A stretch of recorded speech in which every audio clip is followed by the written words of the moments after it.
Hello and welcome. My name's Andy, I'm the voice behind Punto How To, and I've got a question for you guys. Does your Fiat Punto drive over speed bumps more like a horse and cart than it does an Italian thoroughbred? Or has it got a saggy backside? If you can answer yes to either of those questions, then it's quite possible you need new back springs. In this video we're going to show you how to change the back springs. However, before we do that, what I'd love for you to do is click down here on the subscribe button.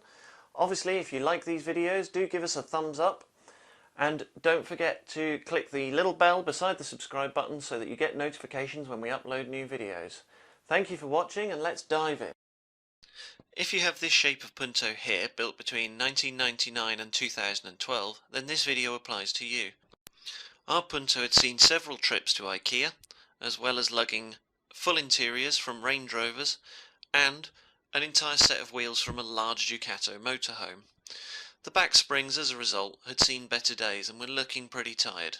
As you can see here, they've gone quite rusty, and with the rust comes some weakness in the springs, causing the back end of the car to sag. To change the springs, you don't need to lift the car off the ground just yet. The first thing you need to do is undo the bolt that secures the lower point of the rear shock absorber. This can be accessed by laying under the back of the car without lifting it off the ground. Do the same on both sides. You may find this quite difficult. If the car is old, the bolts can be quite rusty, and therefore you might need to use lots of penetrating fluid in order to loosen them and get rid of some of the rust with a wire brush.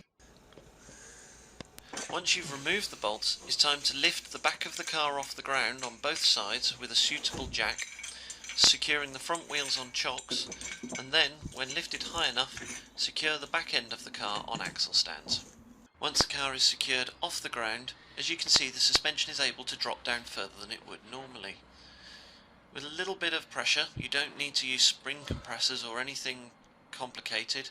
You can easily pull the springs out by hand, as shown here. Do the same on the other side, taking both springs out of the back of the car. These are the new springs ready to go on the car. To prepare the new springs to go in the car, you need to remove some of the parts of the old springs. Here I'm using a pair of pliers to carefully, although it doesn't look it, twist the lower mount off the spring. This actually just unscrews from the spring. You also need to remove this rubber top mount from the spring. You can buy these parts if you need to replace them, but they're perfectly reusable on my car. To fit them to the new spring, simply screw them onto the end of the spring. You can then do the same with the bottom mount, which is a harder plastic, and that just again screws onto the bottom of the spring.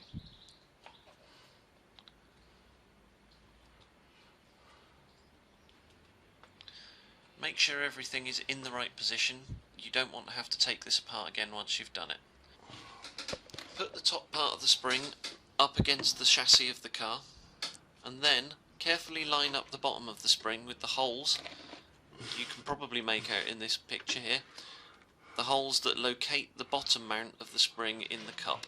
What I'm doing is carefully pushing the locating clips into the cup so that they sit in the right place, but what I'm not doing is forcing them into the cup and pushing the axle upwards. We're going to let the weight of the car do that. Once everything is lined up and neatly in position, the next thing you need to do is lift the back axle up to put the springs in the right position. We do this by moving the jack underneath the back axle and then jacking the back axle up. At this stage we still have the car up on axle stands, so be careful not to lift the car so high that it falls off the axle stands. What we're aiming to do is just gently lift the rear suspension arms so that the rear shock absorbers line up again with the holes to put the bolts back in.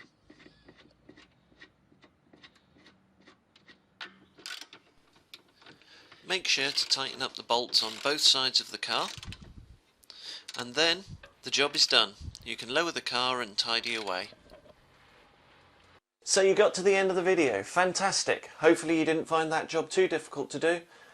Do remember to click subscribe if you haven't done so already. Give us a thumbs up if you like our videos. If you've got any questions, comments, or you want to help anybody else out who's put a comment below, please feel free to do so. Don't forget, when you subscribe, to click the little bell icon that comes up beside the subscribe button. That will give you notifications when we release new videos. So again, thank you for watching and take care.